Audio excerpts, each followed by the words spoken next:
हिंदी सुलभ भारती कक्षा 5वीं महाराष्ट्र स्टेट बोर्ड।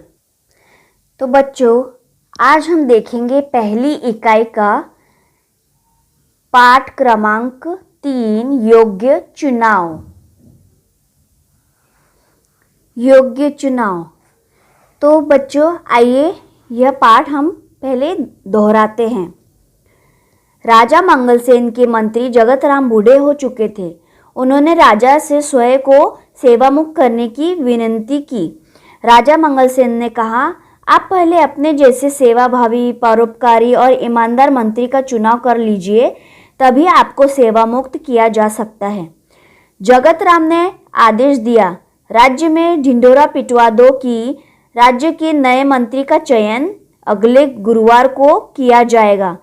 इस पद के इच्छुक 11 बजे राज दरबार में पहुंचे। हरकारे गांव-गांव ढिंढोरा पीटने लगे।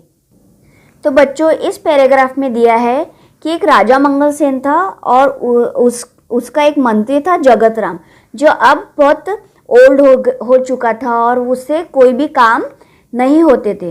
तो वो राजा को कहता है कि मुझे प्लीज़ इस जॉब से, जो उसका जॉब था, मंत्री पद जो था, उसको रिटायर कर दे, मतलब सेवा मुक्त कर दे। तो राजा मंगलसेन उसे कहता है कि वो एक शर्त पे उसे सेवा मुक्त करेगा कि वो अपने जैसे सेवाभावी, परोपकारी और ईमानदार मंत्री का चुनाव करके लाए। तो ऐसा वो कोई व्यक्ति ढूंढ के लाए राज दरबार में जो उसके जैसा हो। तो राज्य में क्या होता है, एक अनाउंसमेंट होता है, ढिंडोरा पिटवाते हैं कि मंत्री पद का चयन गुरुवार को किया जा रहा है। तो जो भी इंटरेस्टेड कैंडिडेट है तो वो राज दरबार में 11 बजे पहुंचे। चयन वाले दिन राज दरबार की ओर जाने वाले मार्ग पर सुबह से ही नवयुवकों की भीड़ लग गई थी। सैकड़ों की संख्या में युवक दरबार की ओर जा रहे थे। इसी रास्ते पर एक तरफ एक वृद्ध हताश सा बैठा था। उसकी बैलगाड़ी एक पहिया रास्ते के किनारे कीचड़ में फंस गया था। वृद्ध ने कई बार पहिया कीचड़ से निकालने की कोशिश की पर असफल रहा। मंत्री पद के अनेक उम्मीदवारों ने राज दरबार जाते समय यह दृश्य देखा, पर किसी ने भी वृद्ध की सहायता नहीं की। चयन वाले दिन क्या होता है, राज दरबार में बहुत सारे नवयुवक जाने लगते हैं, पर वो सब देखते हैं कि एक वृद्ध व्यक्ति एक रास्ते के किनारे में दुखी बैठा है। वह क्यों दुखी बैठा रहता है? क्योंकि उसकी बैलगाड़ी का एक पहिया जो है रास्ते के किनारे कीचड़ में फंस गया था। तो वो ये सब सारे नवयुवक उसे देखते हैं, पर उसको देख के अनदेखा करते हैं और उसकी कोई भी मदद के लिए आता नहीं है उस टाइम। इस फोटो में देख रहे हैं कैसे जो वृद्ध व्यक्ति, उसके जो बैलगाड़ी का एक पहिया है वो कीचड़ में धंस जाता है और ये कई युवक जा रहे होते उस रास्ते से, पर उसकी कोई मदद के लिए नहीं आता। अब बच्चों, यह था वीडियो का भाग नंबर 1, जिसमें हमने इस पाठ का पेज नंबर 5 देखा है।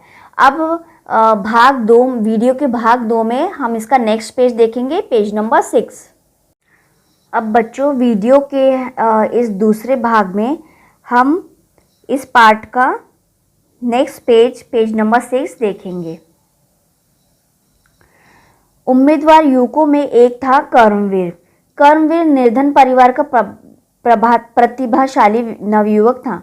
वह तेजी से राज दरबार की ओर जा रहा था। उसी समय बैलगाड़ी वाला वृद्ध एक बार फिर पहिया कीचड़ से बाहर खींचने का प्रयास कर रहा था। यह दृश्य देखकर दरबार पहुंचने की चिंता न करते हुए कर्मवीर सीधे कीचड़ में उतरा। जोर लगाकर उसने बैलगाड़ी का पहिया कीचड़ से बाहर निकाला। वृद्ध ने उसे ढेरों आशीर्वाद दिए, फिर इनाम में कुछ रुपए देने चाहे, पर कर्मवीर ने विनम्रता से मना कर दिया। देर हो जाने की आशंका से भागते दौड़ते कर्मवीर दरबार पहुंचा। वह हाफ रहा था। उसके कपड़े कीचड़ से सने हुए थे। अब बच्चों इस पैराग्राफ में दिया गया है कि एक नवयुवकों में एक उम्मीदवार था, जो पार्टिसिपेंट, उसका नाम था कर्मवीर। कर्मवीर एक बहुत गरीब परिवार से था, तो वो भी मंत्री पद के लिए राज दरबार जा रहा था। तो उसने देखा कि जो वृद्ध है वो अपनी बैलगाड़ी पहिया कीचड़ में फंसा पहिया निकाल रहा था। तो उसने राज दरबार पहुंचने की चिंता नहीं की और उसने उस वृद्ध व्यक्ति की मदद करनी चाहिए, और उसने उसकी मदद की और वो बैलगाड़ी का पहिया कीचड़ से बाहर निकाला। तो वृद्ध बहुत खुश हुआ और उसने उसको ढेरों आशीर्वाद दिए, और आशीर्वाद के तौर पर उसने कुछ रुपए देने चाहिए जिसको कर्मवीर ने मना कर दिया लेने से। तो फिर वो देखता है, कर्मवीर को एहसास होता है कि वो लेट हो रहा है राज दरबार जाने के लिए, तो वो दौड़ते भागते राज दरबार पहुंचता है। उसके कपड़े जो होते हैं वो कीचड़ से गंदे हो जाते हैं। सारे उम्मीदवार उसे देखकर हंसने लगे। तभी बैलगाड़ी वाला वृद्ध भी वहां पहुंचा। वह वृद्ध कोई और नहीं बल्कि स्वयं मंत्री जगतराम थे। उन्होंने सारी घटना राजा को सुनाई। फिर जगतराम ने राजा से कहा, महाराज, कर्मवीर में वे सारे गुण हैं जो राज्य के मंत्री के लिए आवश्यक है। सारी बातें जानकर राजा मंगलसेन बहुत प्रसन्न हुए। उन्होंने कहा, जो सामान्य आदमी की पीड़ा से दुखी होता है, उसे दूर करने का प्रयास करता है, वही राज्य के उच्च पद पर बैठने का अधिकारी होता है। जगतराम जी ने योग्य व्यक्ति का चुनाव किया है। आज से कर्मवीर राज्य के नए मंत्री होंगे। अब वो जो कर्मवीर था वो राजदरबार में पहुंचता है, तो उसके जो कपड़े हैं वो गंदे हो चुके होते। तो ये सब देख के जो वहाँ पर जो सारे लोग थे वो उस पर हंसते हैं। तो तभी वहाँ पर वो वृद्ध बूढ़ा आदमी भी वहाँ आता है, जो और कोई नहीं था, वो ये मंत्री जगतराम था, राजा का मंत्री जगतराम था। तो उस मंत्री ने अपने राजा को सारी बातें बताई कि कैसे उस कर्मवीर ने उसकी मदद की। तो राजा कहता है कि जो व्यक्ति दूसरों की पीड़ा देखता है और उसको दूर करने का प्रयास करता है, वही एक सच्चा उम्मीदवार है, वही अधिकारी है मंत्री पद के लिए।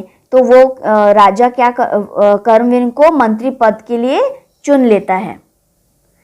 तो बच्चों इस कहानी से क्या सीख मिलती है बताओ?